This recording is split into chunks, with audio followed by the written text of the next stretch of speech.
के पहले की वीडियो में हमने देखे थे कि काशिफ की शादी रज़िया से तय होती है, लेकिन ऐन शादी के मौके पर रज़िया अपने आशिक के साथ कहीं भाग जाती है और उसकी शादी उसकी छोटी बहन फौजिया से कर दी जाती है।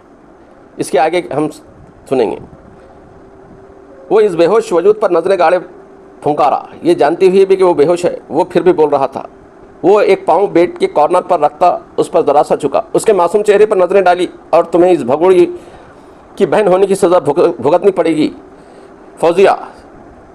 काशिफ सा वो कहता वहाँ से अपनी टेरेस में चला गया, जबकि फौजिया दुखते सर के साथ उठते हुए बैठी सब कुछ याद करने लगी। उसके आंसू फिर से बहने लगे। बहुत बुरे हैं आप काशिफ साहब, बहुत बुरे। एक बेकसूर को सज़ा दे रहे हैं। कुछ को एक ज़ोरदार झटका लगा और रज़िया की आंखें खुल गई। वो सियाह चादर में लपटी खामोशी से दबकी बैठी थी। उसकी आंखों में आंसुओं की नमी थी और गोद में एक बैग रखा था। कुछ एक बार फिर हरकत में आने वाली थी। वो इस शहर से दूर जा रही थी, वो शहर जहाँ वो कभी भाग कर आई थी, अब वहीं उसे छोड़कर भागने पर मजबूर कर रहा था। उसने एक गुनाह किया था, एक नामहरम से सच्ची मोहब्बत का गुनाह। इस मोहब्बत ने उससे सब कुछ छीन लिया था। अपने माँ बाप का घर, अपनी इज्जत, अपना सुकून, सब कुछ उसने इस गैर के लिए कुर्बान कर दिया था। वो गैर जिसे वो अपना समझ बैठी थी, इसी के लिए इसने इतना बड़ा कदम उठाया था। मगर अब उसे एहसास हुआ कि वो कितनी बड़ी गलती कर बैठी। कुछ चल पड़ी। रज़िया ने बैग से उस शख्स के ख़त निकाले और इन्हें देखकर सिसकी। वो ख़त झूठ से भरे थे जो आज उसके सामने आया हो गए थे। इसी लम्हे उसके मोबाइल पर कॉल आई, उस शख्स की जिसे वो हमेशा के लिए छोड़ आई थी। उसी के लिए उसने अपने माँ बाप को छोड़ा था और आज उसी को छोड़कर जा रही थी। मोबाइल की घंटी बजती रही, फिर खामोश हो गई। रज़िया ने फ़ौरन अपना मोबाइल बंद किया, सिम निकाली, उसे गौर से देखा और फिर दिल पर पत्थर रखकर उसे तोड़ दिया। तभी मर्दाना भारी हाथ उसके कंधे से टकराया। रज़िया ने चौंक कर उसे देखा। एक शख्स अजीब नज़रों से उसे घूर रहा था। एक खौफ की लहर रज़िया के वजूद में सरायत कर गई। उसने अपनी चादर पर गिरफ्त मजबूत की और अपनी सीट की पुश्त पर टेक लगाए। वो लम्हे उसकी आंखों के आगे घूमने लगे जिनमें वो मर के दोबारा उठी थी। शाहज़ेब कुरैशी, हाँ वो शख्स शाहज़ेब कुरैशी ही था। जब रज़िया ने घर की दहलीज पार की, उसने अपने माँ बाप की इज्जत, अपना सब कुछ एक पल में खाक में मिला दिया था, सिर्फ शाहज़ेब कुरैशी के लिए। वो शाहज़ेब जिससे उसकी चंद मुलाकातें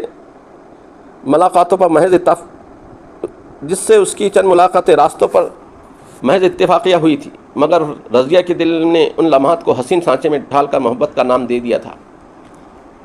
उसे काशिफ का गुस्सा हमेशा दहशत ज़दा करता था। उसका खौफ उसके दिल पर हर वक्त साया फुगन रहता था कि कहीं काशिफ उस पर हाथ ना उठाए। इन्हीं दोनों जब उसकी शादी की बातें ज़ोर पकड़ रही थी, रज़िया का काशिफ से नफ़रत का रिश्ता और गहरा हो गया। तभी शाहज़ेब उसकी ज़िंदगी में आया। उसकी मीठी नज़रें और नर्म लहजे ने रज़िया को मर्दानगी का एक नया रूप दिखाया।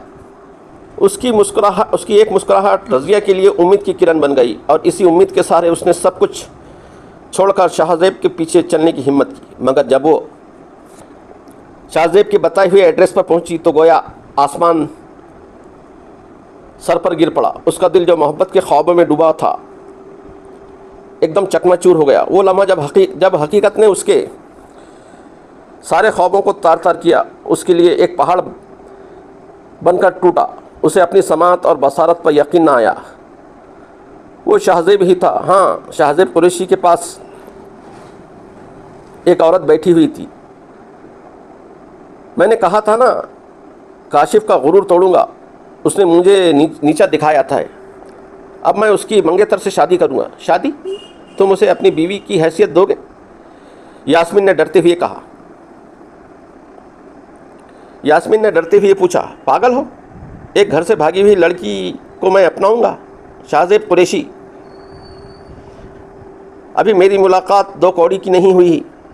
अभी मेरी औकात दो कौड़ी की नहीं हुई कि मैं उसे अपनाऊं, उससे शादी करके अपने पिंजरे में कैद कर लूँगा। काशिफ शाह की मंगेतर है, कोई आम तो नहीं।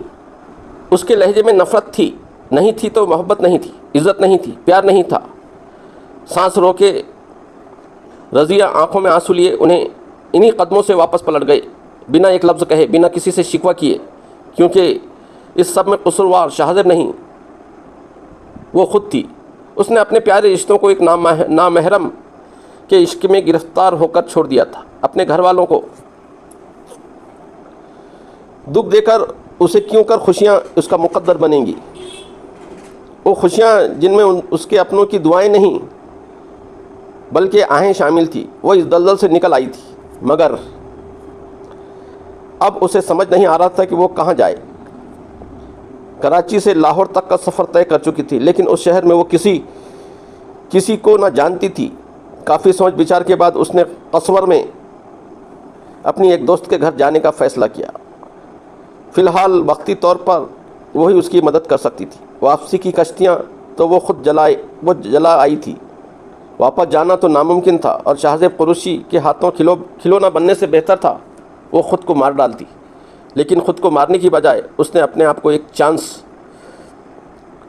दिया था, एक आखिरी चांस, सिर्फ अपने किए की सज़ा भुगतने के लिए। जो गुनाह उसने घर से भाग के किया था वो इसकी सज़ा भुगतना चाहती थी। दुनिया वालों की ठोकरें खाना चाहती थी ताकि उसे भी तकलीफ़ हो जिसे वो अपने घर वालों को तकलीफ़ देकर आई थी। बस अपने रास्ते रवां दवां थी। वो लाहौर से कसवर जा रही थी, ज़्यादा दूर नहीं था कसवर, वो 2 घंटे में पहुंच गई। मगर असल मसला तो अपनी दोस्त लाइबा के घर का है और ये भी नहीं जानती थी कि वो इसकी मदद करेगी भी या नहीं। लेकिन फिर भी अल्लाह के आसरे पर जा रही थी। प्लीज़ नवेद साहब खाना खा लें। रखशंदा बेगम ने आंसू पोंछते हुए अपने शौहर की जानिब देखा, जो आज अपनी बेटी के घर से भागने की वजह से कांधे झुकाए बैठे थे। वो आज बूढ़े हो गए थे, एक लफ्ज़ नहीं बोले थे। फौजिया की रुखसती के बाद तभी से चुप थे, बिल्कुल चुप। नवेद साहब प्लीज़ कुछ तो बोलें। रखशंदा बेगम की बात पर नवेद साहब ने गहरा सांस भरा। उनकी आंखें इंतहाई लाल हुई थी। बेगम, हमारी इज्जत रखी है हमारी छोटी बेटी ने। एक लफ्ज़ तक नहीं बोली और शादी के लिए हाँ कर दी। हालांकि वो सिर्फ 18 साल की है, फिर भी कितनी समझदार है। माँ बाप की इज्जत की खातिर वो किस तरह आज अपनी ख्वाहिशात को मार के काशिफ से निकाह के लिए राज़ी हो गई। लेकिन रज़िया ने जो किया उसके लिए मैं उसे सारी ज़िंदगी माफ़ नहीं कर पाऊँगा। वो आंखें बंद कर गए। उनकी आंखों के कोने भीग गए थे। रखशंदा बेगम ठंडी आह भर कर रह गई। दूसरी जानिब शाहज़ेब यास्मीन से झगड़ गुस्से की आग में दहकता हुआ बाहर निकला। दिल में एक तूफ़ान सा उठ रहा था। झूठी, वो बड़बड़ाया। कहती थी मुझसे मोहब्बत करती है। अगर वाकई मोहब्बत होती तो आज यहाँ ज़रूर आती। उसकी आवाज़ में गुस्सा था, मायूसी थी और एक गहरा दुख भी। धोखेबाज लड़की। शाहज़ेब कुरैशी ने सर झटका और तेज़ कदमों से अपनी गाड़ी की तरफ बढ़ा। अभी थोड़ी देर पहले वो यास्मीन से लड़कर आया था। बाद में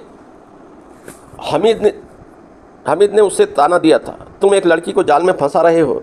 ये अल्फाज शाहज़ेब के दिल में तीर की तरह चुभे। उसने अपना किरदार के आईने में देखा, लेकिन वो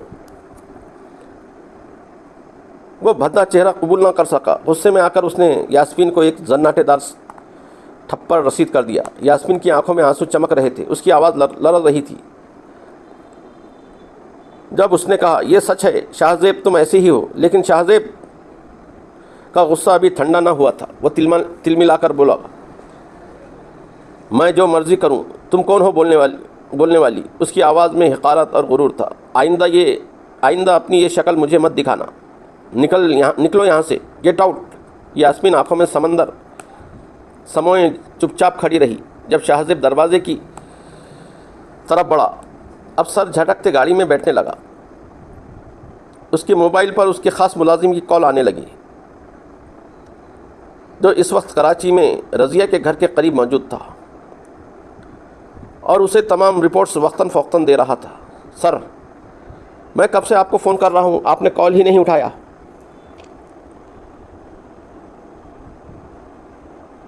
हमीद तेज़ी से बोला, क्या कहना है? यही ना कि वो लड़की शादी के लिए काशिफ के साथ रुखसत हो गई है ही धोखेबाज थी। मुझे पहले ही पता था। शाहज़ैब ने निखवत से सर झटका। नहीं सर, उनकी बेटी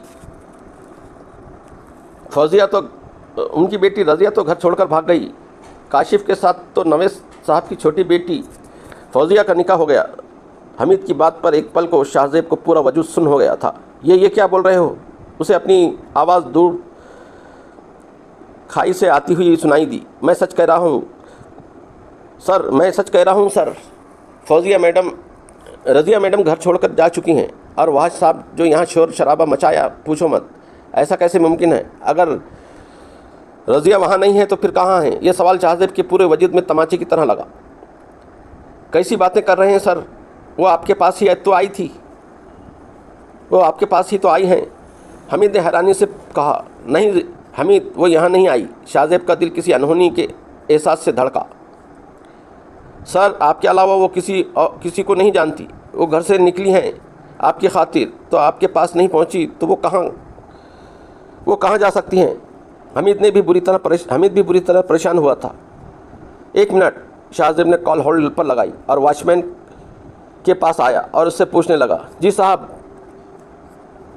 दिन के वक्त एक लड़की आई थी, नाम नहीं बताया, बस यही कहा आपसे मिलना है। उसके पास आपका कार्ड था। मैंने उन्हें अंदर भेज दिया। फिर शाहज़ैब का दिल धड़का। बोलो भी, वो गुस्से से भड़का। फिर जी थोड़ी देर के बाद वो रोते हुए बाहर निकली और रिक्शा करवा कर यहाँ से चली गई। वॉचमैन ने तफसील बताते हुए सर झुकाया। शाहज़ैब ने सख्ती से अपनी आंखें मींची। मतलब वो आई थी और यास्मीन को उसके पास देख चुकी होगी और वो सब बातें भी उसने सुनी होंगी। शाहज़ैब ने लब दांतों में दबाए और इतनी सख्ती से दबाए। तुमने मुझे बताया क्यों नहीं? वो चिल्लाया, लेकिन उसे अपनी आवाज़ भी सुनाई नहीं दे रही थी। वॉचमैन के पास इस सवाल का जवाब कहाँ था? उसे कहाँ हक़ था कि वो अपने बड़ों के मामलात में दखल अंदाज़ी करे? न जाने वो कहाँ चली गई होगी, किस हाल में होगी। मुझसे बदगुमान भी हो गई है। ओ गॉड, ये सब क्या हुआ? ये सब क्या हो गया? वो फ़ौरन हमीद की कॉल काटता रज़िया के नंबर पर कॉल करने लगा। कॉल जा रही थी लेकिन उसने कॉल ना उठाई। दोबारा फिर नंबर डायल की। आपके मतलूबा नंबर पर अभी रब्ता मुमकिन नहीं। बराए मेहरबानी कुछ देर बाद कॉल कीजिए। वो सिम बंद कर गई थी। सब कुछ एक पल में बिखरा था। अपने बालों को नोचते वो आसमान की जानिब देखने लगा। वो तो चिल्ला भी नहीं सकता था। सब कुछ खुद का किया धरा था। लेकिन वो कहाँ गई होगी? वो तो किसी को यहाँ जानती भी नहीं थी। अचानक से शाहज़ैब को उसकी फ़िक्र हुई। बदले में शुरू किया खेल जाने क्यों उसे गिलिट में डाल रहा था। यहाँ मामला कुछ और था। दिल क्यों अजीब अंदाज में धड़क रहा था। उसने क्यों हमीद को रज़िया के कैरेक्टर पर बोलने दिया। उसने फ़ौरन हमीद को कॉल करते हुए उसे वापस कराची बुलवाया। मगर अब शाहज़ैब के पास पछतावे के अलावा कुछ नहीं बचा था। शाम के 7 बज रहे थे जब दरवाजे पर अचानक घंटी की आवाज़ गूंजी।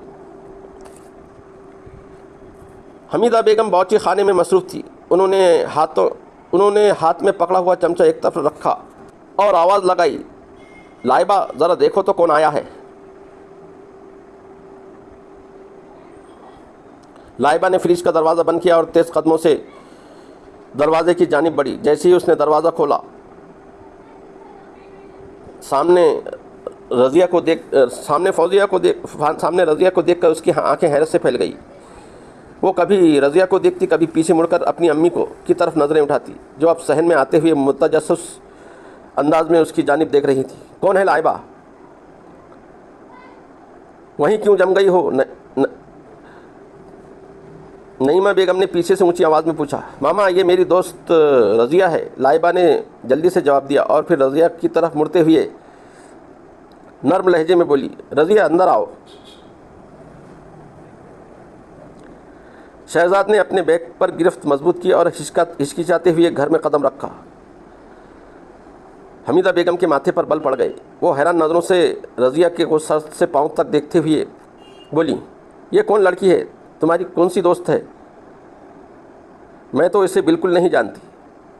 इसके आगे की कहानी हम इसके बाद क्या हुआ अगले एपिसोड में कंटिन्यू करते हैं। तब तक के लिए इजाज़त दीजिए। वीडियो पसंद आए तो लाइक शेयर और सब्सक्राइब करें। सुनने का बेहद शुक्रिया। मिलते हैं अगली वीडियो में, तब तक के लिए खुदा हाफिज़।